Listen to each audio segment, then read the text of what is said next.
We have earnings coming out in pre-market. NLC is up 872 on a gap. VMware last night after the close. This is a New York Stock Exchange gap open. You got that CLX there.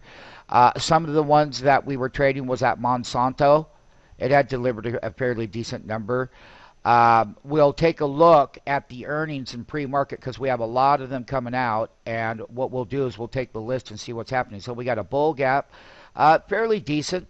And the thing of it is, we had the huge rally yesterday about your debt ceiling getting cleared up. Now, on the other hand, let's take a look at the gap open down. CMG, they did raise their target to $400, just so you know. CEO, which we trade all the time, we're going to have to find out if they reported. They don't make the earnings. This is what happens. IBM is having a pullback a little bit today. Not nothing big, but it had a great move, IBM. Oh, big blue. So that's your gap down. Johnson & Controls reported earnings. So you got a lot of earnings coming out in pre-market. And what we'll do is we'll kind of sift through them and why they gap down. Left elbow gap down. CMG will be bought on that left elbow. Down there below the market after they shake out all the buyers, and it too will come up off the bottom. We had the live videos last night. They spiked it, shorted it. It's the most overbought stock out here, by the way, on a monthly chart.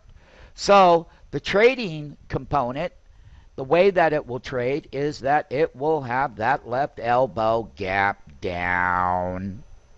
Once it gets that buy action bar, it's time to get net long on CMG. We got to find out what the news is on CEO. That's the gap down on the NYSE. And then here's the bull gap open. Once again, we had some stocks that all of these are earnings related. And we've got the earnings season kicking. International earnings are providing U.S. corporations bottom line and top line growth. That's exactly what we want to see in the global model. And we are going to have 45 companies that report after the close today. So how to trade is in pre-market.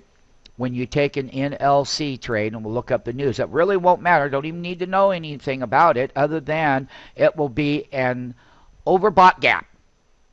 And overbought gaps have trade management because they pull back and they provide a short debit trade when they reverse up the highs, as they do every single day of the week here. Every single day of the week. How to trade pre-market versus after hours.